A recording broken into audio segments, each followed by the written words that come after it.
Pakistan peoples party के chairman Bilawal Bhutto Zardari ने वफाकी हुकूमत पर अदम एतमाद किया है और उससे जो है वो इजहार बरहमी का इजहार किया है। अब बिलावल भुट्टो जरदारी ने इजहार बरहमी तो किया है और दिखाया है कि हम वफाक की जो ज़्यादतियाँ हैं सूबे नहीं मान रहे हैं। आला सतही इजलास किया बिलावल भुट्टो जरदारी ने।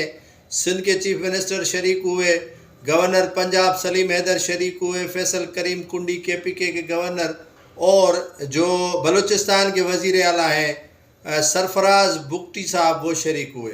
बिलावल भुट्टो जरदारी ने कहा कि सूबों के साथ वफा की बड़ी ज़्यादती है। मान रहे हैं कि ज़्यादती हो रही है, ज़्यादती की जा रही है, लेकिन आप कहाँ खड़े हैं?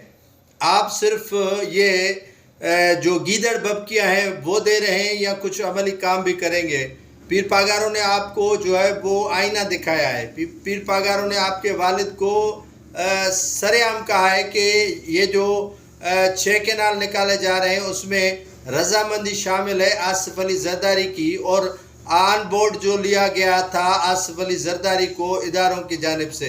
पंजाब को उन्होंने निशाना बनाया, इस्टेब्लिशमेंट को निशाना बनाया, इलेक्शन पर एतराज़ात उठाए।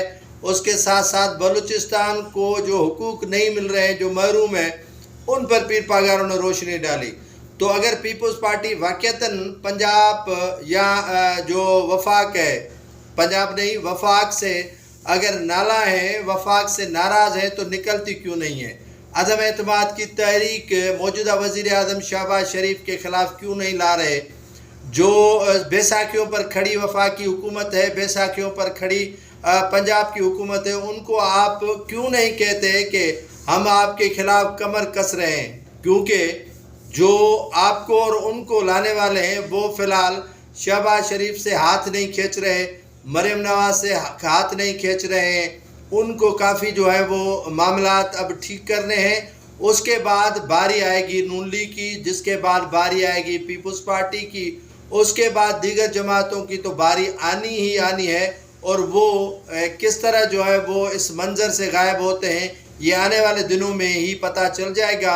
बाकी अदरवाइज़ बिलावल भुट्टो जरदारी का जो फरमान है वो सर आँखों पर आवाम जानती है कि आप मीठा मीठा हप कड़वा कड़वा थू, अंदर से आप मिले हुए और बाहर से उनको लाल झंडी दिखा रहे हैं।